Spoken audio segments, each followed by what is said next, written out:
Hello, welcome back to my channel ইরাস ব্লগের নতুন একটি ব্লগে সকলকে অনেক স্বাগত জানাচ্ছি।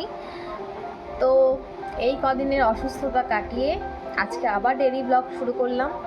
এখন যেহেতু মায়ের বাড়িতে রয়েছি, তোমরা আগের ব্লগ দেখলে জানতে পারবে। আমি ছোট্ট একটা আমার লাইফ আমার হেলথ আপডেট দিয়েছি, সেটা তোমরা দেখলে জানতে পারবে আমার কী হয়েছিল, কেন ব্লগ করি। তো যাই হোক, এখন একটু তরমুজ খেয়ে নিচ্ছি। তোমাদের সাথে ব্লগের ইন্ট্রো শ্যুট করার পর একটু ঘুমিয়ে পড়েছিলাম, কারণ বললাম আমার শরীর এখন প্রচুর টায়ার্ড লাগে, প্রচণ্ড ঘুম পায়। তো তারপরে এই যে দিদা এখন তরমুজ দিয়ে গেল, তো তরমুজটা খাবো, খেয়ে তারপরে স্নান করে আসবো, কারণ অনেকটা বেলা হয়ে গেছে, এখন 1টা বাজে। তরমুজ খেতে কারা কারা পছন্দ করে অবশ্যই কমেন্টে জানাও। আর তরমুজ খেতে তো আমার প্রচণ্ড ভালো লাগে, প্রচণ্ড। মানে এই যে গরমের আমার প্রিয় ফল তরমুজ।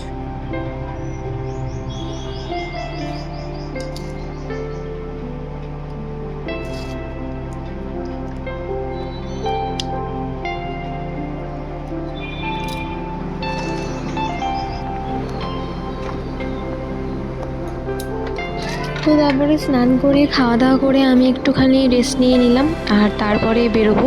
তো বেরোনোর আগে এই এখন 3টে মতো বাজে, একটু ফ্রুট জুসটা খেয়ে নিচ্ছি। আমি এখানে আসার পর থেকে এটা খাচ্ছি, আর এটা আমি বিয়ের আগেও খেতাম, আর এটা খেতে আমার প্রচণ্ড ভালো লাগে। এবার হ্যাঁ, অনেকেই বলবে যে প্রিজারভেটিভ দেওয়া কেন খাচ্ছ এটা, তো এখন যার যার পার্সোনাল চয়েস অবভিয়াসলি এটা।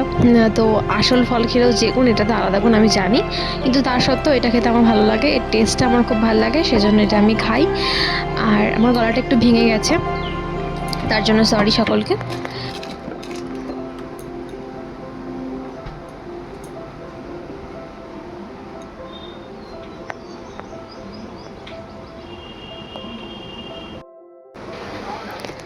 তো চলো এবার ঝটপট খেয়ে নিয়ে আবার একটু বেরোবো, যেটা তোমাদেরকে আগেই বললাম।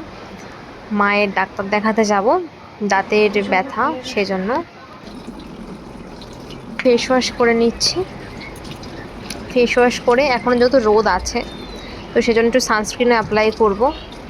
আর এখন যা ওয়েদার পড়ছে, স্কিন প্রচণ্ড ড্রাই হয়ে যাচ্ছে, আর যা রোদ, তাতে ট্যান পড়তে মানে বেশি দিন টাইম লাগবে না, যেভাবে গরম আর ট্যান রোদ যেভাবে পড়ছে আর গরম যেভাবে পড়বে। তো আমি এখানে তো কিছু আনিনি ফেস ওয়াশ ওখান থেকে, তো মায়ের ফেস ওয়াশ করলাম, মানে মা মামাআর্থের ইউজ করে প্রোডাক্ট সব, তো সেগুলো দিয়ে ফেস ওয়াশটা করে নিলাম।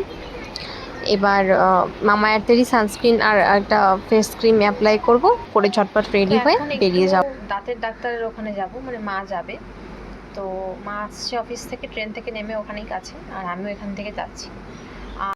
তো এই যে আমি রেডি হয়ে গেছি, এই কুর্তিটা পরেছি, আর চলো চটপট বেরিয়ে পড়ি, বেশিক্ষণ টাইম লাগবে না। আর ডাক্তারও ছিলই, আমরা গিয়ে দেখি উনি রয়েছেন, আর বেশি পেশেন্টও ছিল না, তাড়াতাড়ি হয়ে গেছে। তো ডাক্তার দেখিয়ে নিলাম, দেখিয়ে নিয়ে তারপরে আমাদের এই ডাক্তার ওখানটাতেই, আর বাড়ির আমাদের কাছে রাধাবল্লভতলা, ওখানটাতে পুজো দিয়ে নিলাম, কারণ মন্দিরটা সবসময় খোলা পায় না। তো এখন যখন খোলা দেখলাম, তাই ভাবলাম যে পুজোটা দিয়েই নিই। দিয়ে নিয়ে বাড়ি চলে এসেছি, বাড়িতে এসে চা বিস্কিট খেলাম।